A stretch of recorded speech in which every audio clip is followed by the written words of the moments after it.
Welcome to the Festival of Storytellers.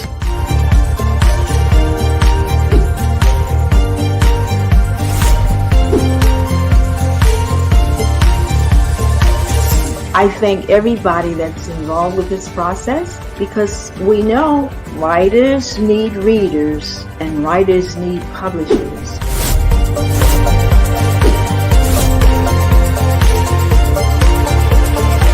Experience is not about the publisher, it is about us, the authors.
Good afternoon. Today is Wednesday, January 24th.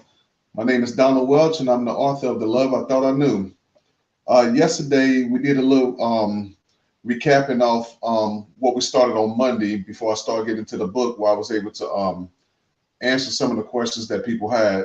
So just kind of like a little feedback from yesterday, we had a couple of questions on, like pretty much the levels of love and, some of the concepts that people looked at. There was one interesting comment that I can't remember the individual's name, but it was like you put in 70% of work and you get 30% of sunshine, which I thought was very interesting, synopsis of that, because like I said, with love in itself, it takes so much work to really love somebody. And you don't realize how much work that you have to put in to just love somebody. You think you could just say, hey, I love this person. Yes, you can honestly say that you love a person, but you have to think about how much do you love this person. So with that being said, referring back to the book, The Love I Thought I Knew, like I said, just to recap, got an individual that, expresses his true love for his wife. And he's all about his wife. His wife is his life. But, at the same time, he's not getting the same in return that he's actually, dishing out. So he wants to know, what does it take for him to get her on the same page with him to love him unconditionally, just like he loves her unconditionally.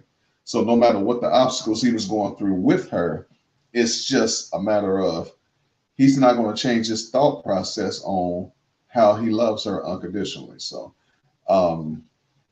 the fact that, with their marriage, they having, not major problems, but they having slight problems because you have the wife that's looking for that behavior when he first met. And, like I said before, like yesterday, we all want that. But with time, we change with time.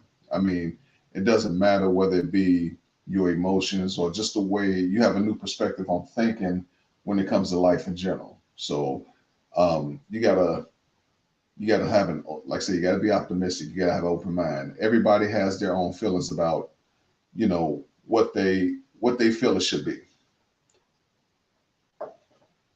How you doing today, Timothy? Everything is well. How's everything with you? Let's see. And so just to kind of get a little bit into the love I thought I knew, not so much just reading word for word, but just kind of going over some of the scenes.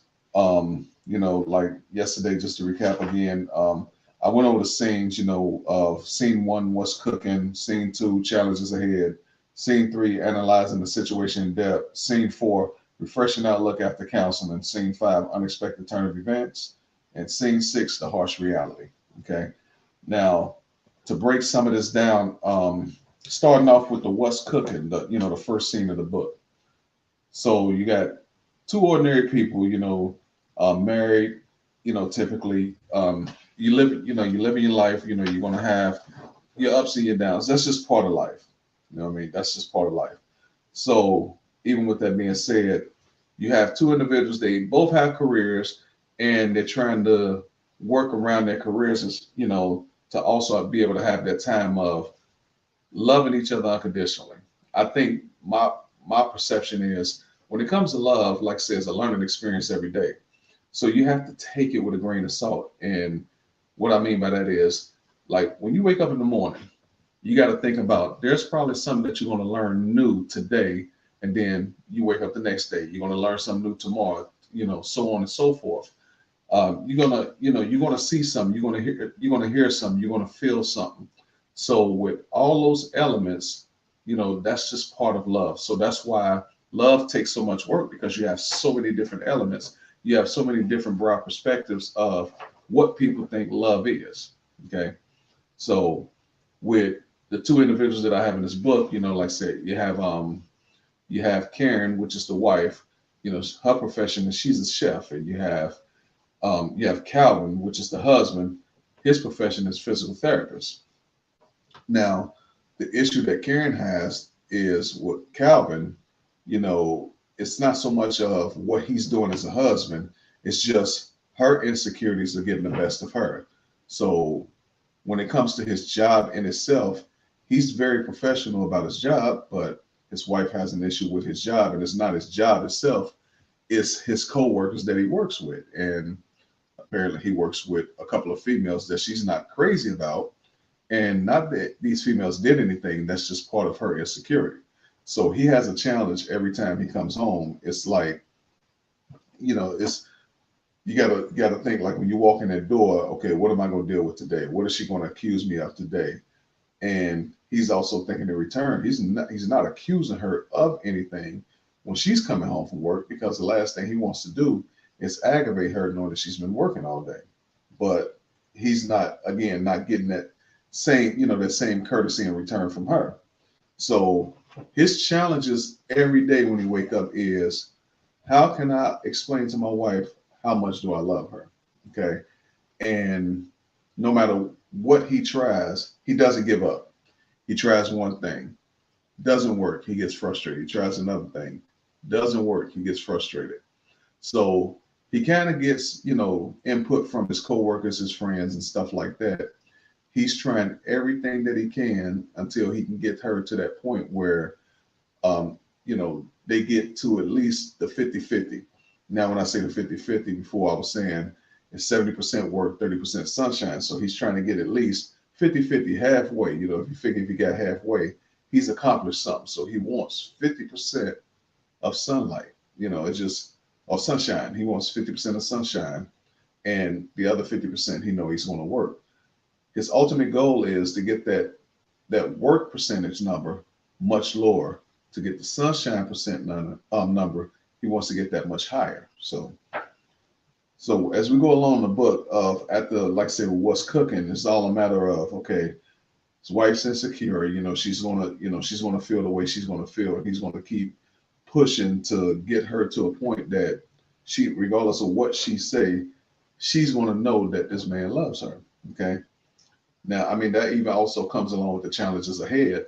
So you have a woman that's insecure, and with her being insecure, you got her friends, you may have a family that's inside her ear. So, I mean, just to add to the insecurity, and if she's got family members that's also just insecure, period, then she's never going to get on the other side. It's going to build to the insecurity, and it's just going to become, very toxic, and at all costs, that's what Calvin is trying to avoid. Okay.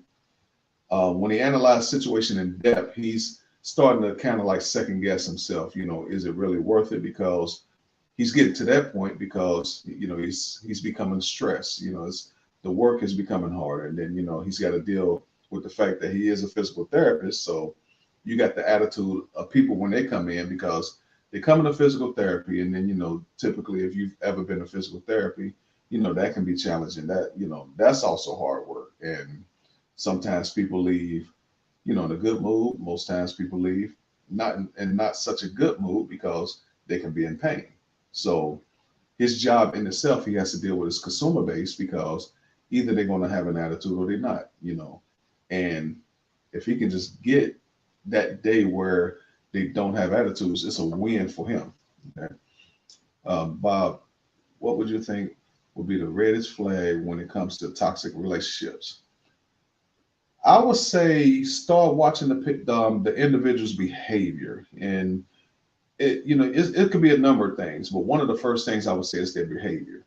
If let's say you wake up every morning, you're in a relationship, you wake up every morning, you hug the person, you kiss the person, whatever your routine is. Okay. Now, if you can wake up every morning, you can look for those signs, and those signs become habit, then you have something that's working. Now, when the other individuals start changing their habits or just not being considerate, the consideration for a person, like if you're with somebody, you should always be considerate of one another. When you start feeling that consideration slipping away, I would just say that's one of the red flags. But like I said, there are many red flags, but that's one of the red flags. You got to think about being in a relationship. What is it that drives y'all close to each other? What is it that makes y'all tick? What is it that makes y'all one that you can't be without each other? You start looking for those, things that, that it takes to get to that point. If those start to diminish. So, most of the red flags is some of the closest things that you're used to that, that makes your day. When you don't see those routine, habits that you're used to, you can start there. That can just be something so minute, but when you're starting at something at a minimum, because it's so close to home to you, to your heart, then that's where the red flags, where it's like, okay, I'm not getting the attention. She's not very attentive, or he's not very attentive. And okay, now, I'll give you an example. Like when I get up and I go to work every morning, once I get to work, I text my wife to let her know that I'm there. And she does the same thing when she goes to work. She texts me, let me know she's there.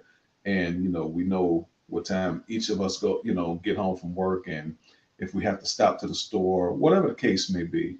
And that's just one, being considerate for each other, because, when you if you have a strong bond, you all you got, because any and everything outside of your bond, it's pretty much up for grabs, because people are not going to care about you in the bond that you have with your loved one like you will.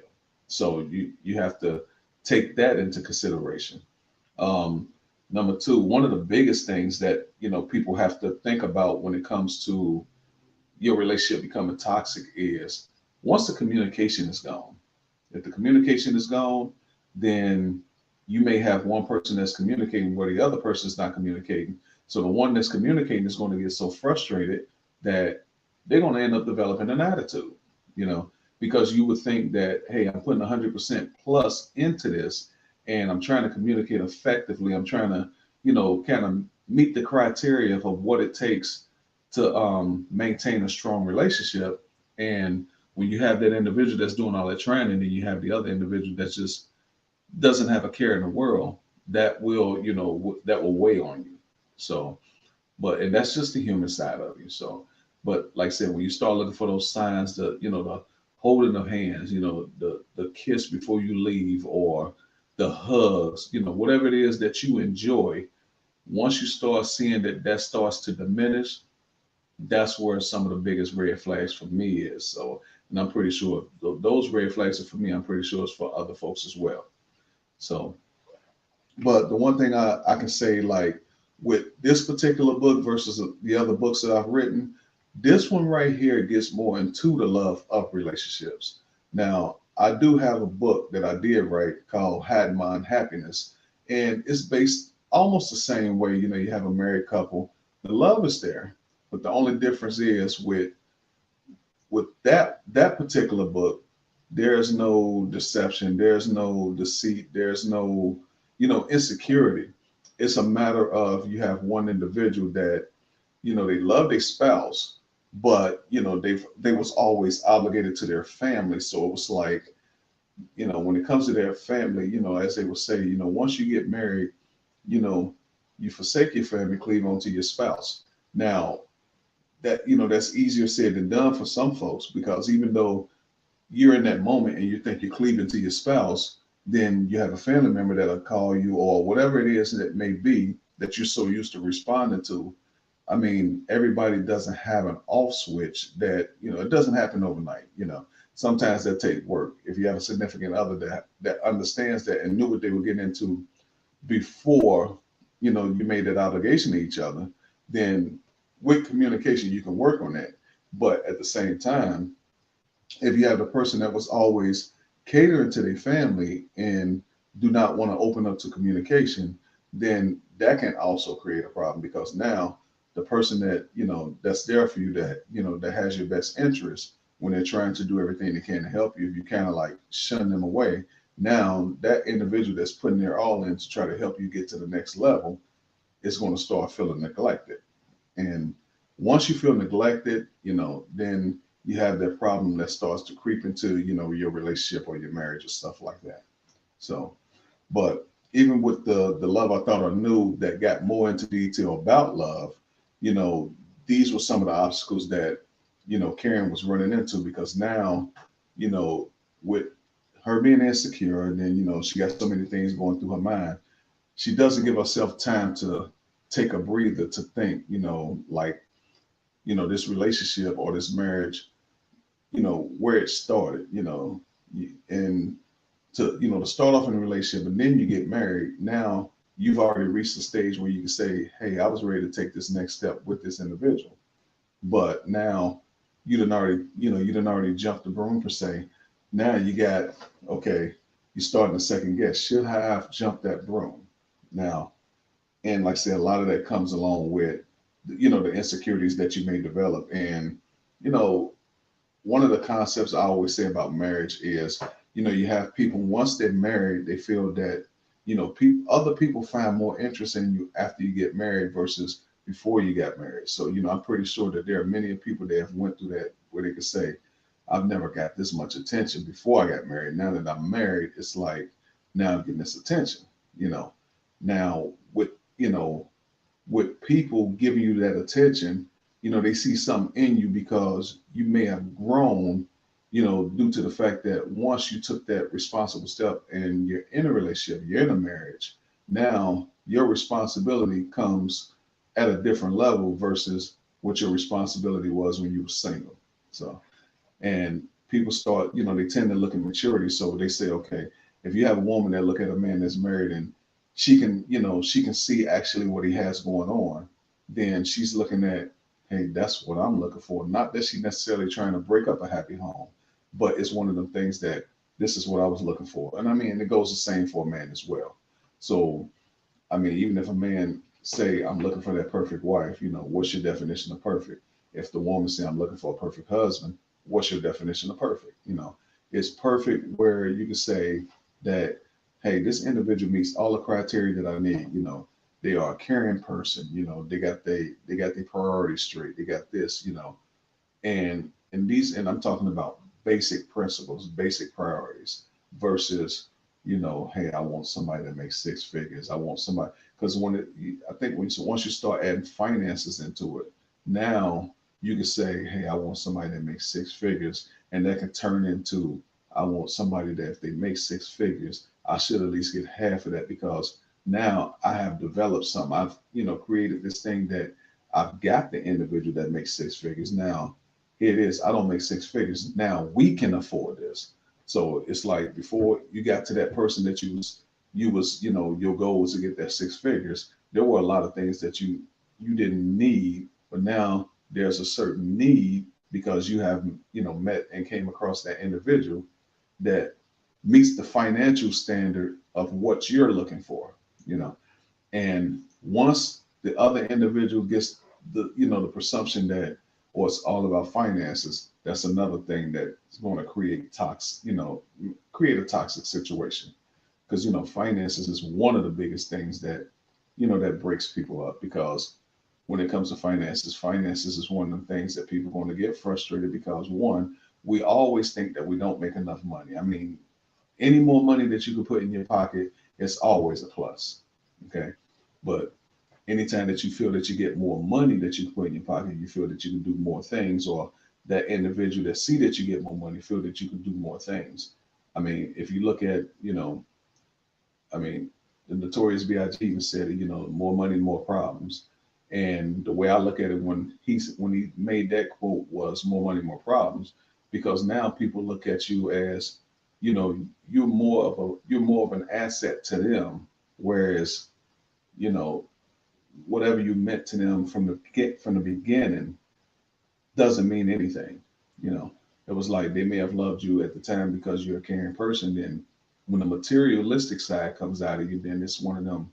Okay, now my feelings has changed for this individual because now all I'm thinking about is the money that they're bringing in.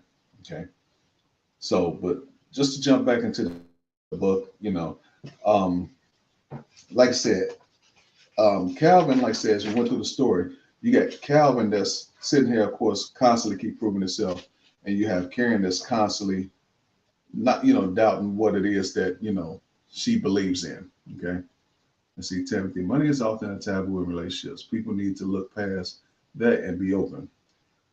I tell you, I agree with you, Tim. It's like if you can walk up to an individual and you say, okay, this person they work at, or let's just say, for example, let's just use a doctor because we know doctors they make good money. You know, now when you look at a doctor, and if you know this individual, are you looking at that doctor because he made good money, or are you looking at that doctor because he's a great individual? He's one that I can learn from. This is a person that I can look at as my mentor. I mean, all the things that's going to be an asset to you without even involving money, because just like I said, money is a taboo. You know, we hear this thing, money is the root of all evil. Now, my take on that is not so much money being the root of all evil, it's the love of money. Because, I mean, if money was the rule of all evil, then for anybody that's, you're paying your bills. I mean, money hasn't caused me any problems when it came to paying bills. Now, when somebody start loving money more than they're loving me, that is the evil right there, because now that individual's true color has came out. You know, it was never about love. It was all about money.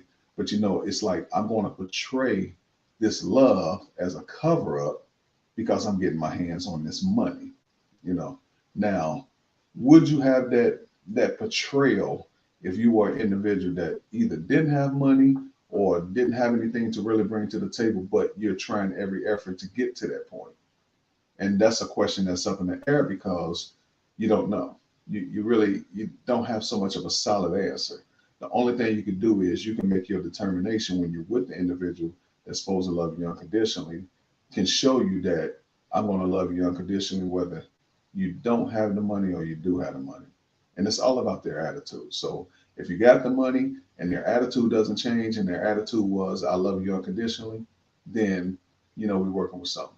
But once that attitude change and everything that comes out of their mouth is money, that's what, again, the red flags, that's where it starting to be toxic, because the person that's got the money, that's got the assets that they can provide, now it's like, oh, I'm just only here for a convenience. And then when people feel like they're here for love and then they turn it to convenience, then that's where the problem will come in.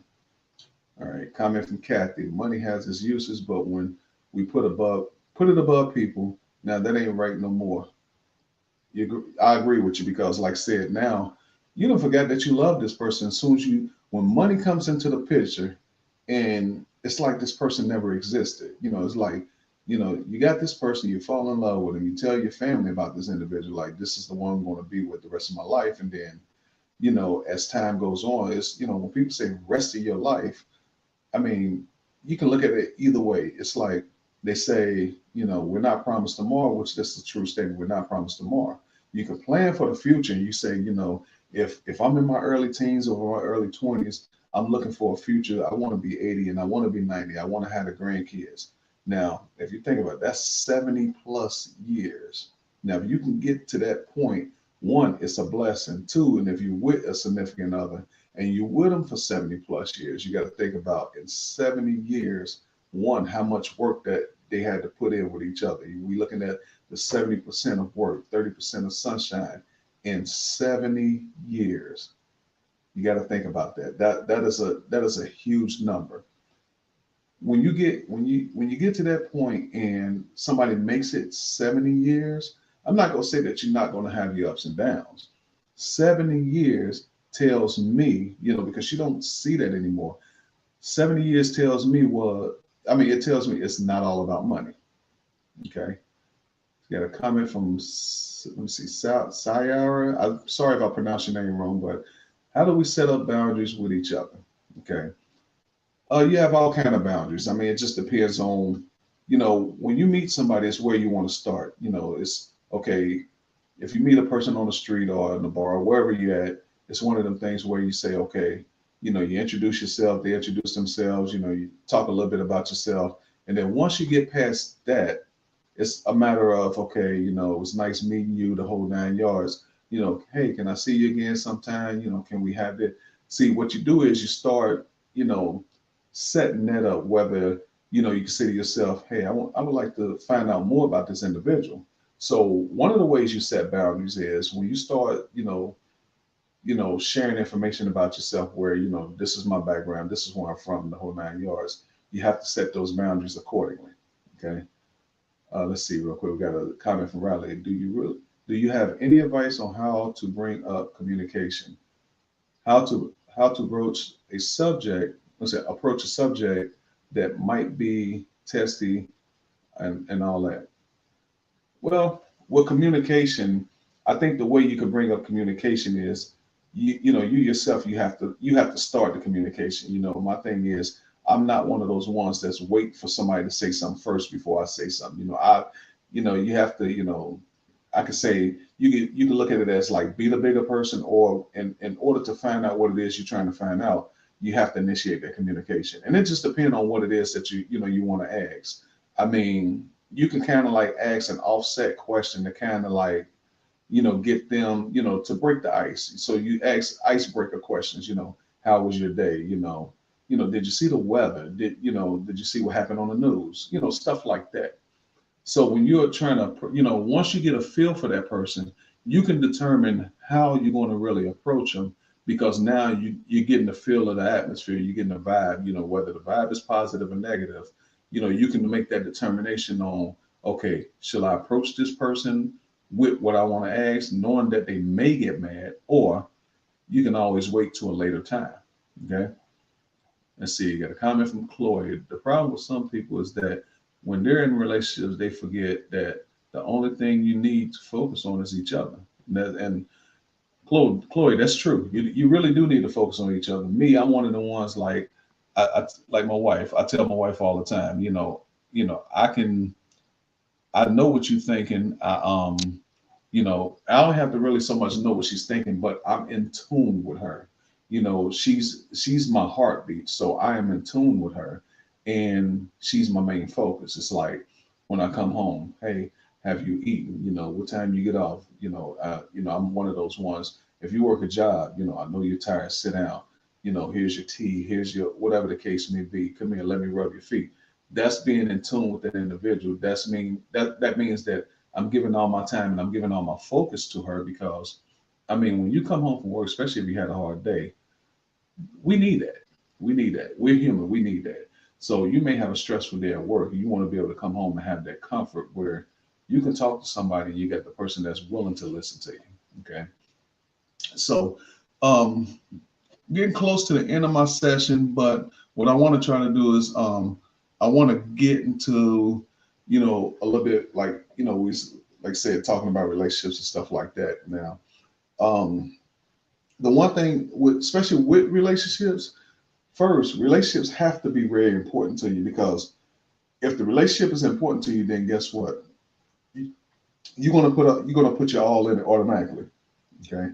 Real quick, Bob, let me see. For what it's worth, I've always learned a little something when I listen to you. Okay, I appreciate that, Bob. What I try to do is I try to share my experiences, and especially if any experiences that I have, whether it's me directly or indirectly, my goal is to try to share that, because you have people out there that, they feel that nobody's listening to them, and in order for somebody to listen to you, you got to have the message you have to put out there. And I remember at one time, I was, in a work environment. I just felt that nobody was really listening to me until I actually started speaking out. And, it wasn't so much of an attitude. I spoke out. I called people attention. But the one thing I do know, and I've learned, that when you speak out, when you communicate with people, you got to do it effectively where you catch their attention. And what I mean by that, when I say that, is, especially in the work environment, you got to make sure that your dialogue is intact. Dot all your I's, cross all your T's, because communication is everything. And I think even with just the work environment, I think in relationships and marriages, it's the same. It's the same. I like when I communicate, I want to make sure that I'm communicating effectively. I make sure I'm communicating clearly. So, and when I communicate clearly, I mean, I'm not saying that I'm going to always get the result that I'm looking for, but at least you understood what I was saying and where I'm coming from. Because the last thing I want to do is, one, I don't want to sugarcoat anything. Two, I want to make sure that you clearly understand where I'm coming from, and hopefully, I get the same in return. Because in order for me to reciprocate what it is you're looking for, I have to get clear communication. Okay, let's see.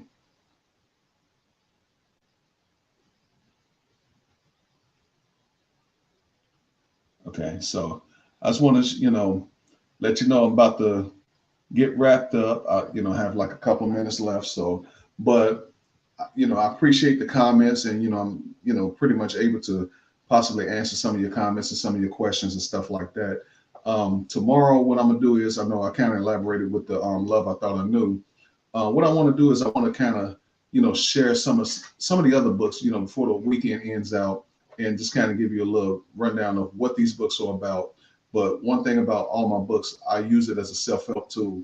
And like I said, people that I've mentored, people I've been in the military with, they've given me feedback, and they've shared with me that some of the stuff I put in there is self-help. So it has helped people, and it warms my heart that I know I can help people by just sharing my story. Because once you share your story, you got people that keeps a lot of that stuff bottled up, and once they hear a story from somebody else and they can relate to it, then it makes them feel good, and it makes them want to open up.